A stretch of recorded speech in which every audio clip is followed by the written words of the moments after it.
Hello. Welcome to the Museum of Motherhood. Today we're going to be doing a podcast. Today we're going to be speaking on 3 very interesting labor activists. Hi, my name is Araya, and I'll be starting with Rosina Cottners Tucker. Rosina was an American educator and civil rights activist who was born in Washington, D.C. She dedicated her life to making things better for African Americans. She fought for racial equality and helped improve educational chances for children.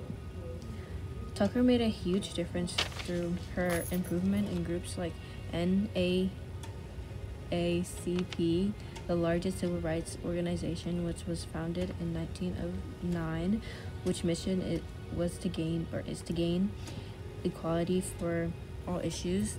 This organization still does exist, and we still use it today. And the Brotherhood of Sleeping Cars Porters, which was the first African American organization to be chartered by the AGL, which fought for better pay and better working conditions for coalmen porters. She started community programs that provided educational resources and support for people who really needed it. Back in the early 1940s, she was a key part in the March on Washington movement, fighting segregation and military defense jobs. She also led boycotts in D.C. against businesses that wouldn't hire black workers and help women in laundry and domestic service form unions. Even after her husband passed away in 1963, she stayed active in church, local politics, and community. In 1982, she shared her experiences in the documentary Miles to Smile and Years of Struggle, which told the story of Brotherhood of Sleeping Car Porters and its Lady Auxiliary Order. Plus, she wrote her own autobiography, My Life as I Lived It. She passed away on March 3rd, 1987, at the age of 105. Her work has had a lasting impact on many lives. Hi, my name is Jada, and today I'm going to be talking about Mother Jones. Her maiden name being Mary G. Harris Jones. She was an Irish school teacher. Not only was Mother Jones a labor activist, but organized mine right movements.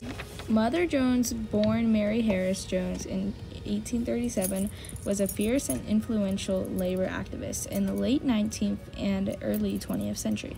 She played a key role in fighting for workers' rights, especially for coal miners, child laborers, and poor working class families.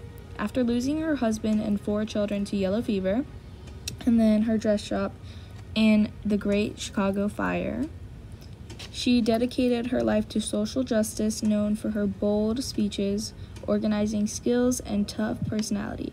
She became a major figure in the labor movement. She traveled across the country, rallying workers, leading across the country, and organizing unions, especially with the United Mine Workers of America. One of her most famous efforts was the March of the Mill Children in 1903, where she led children working in textile mills on a march from Philadelphia to New York to protest child labor and demand better working conditions. Even in her 80s, she continued to organize strikes and defy company owners and government officials.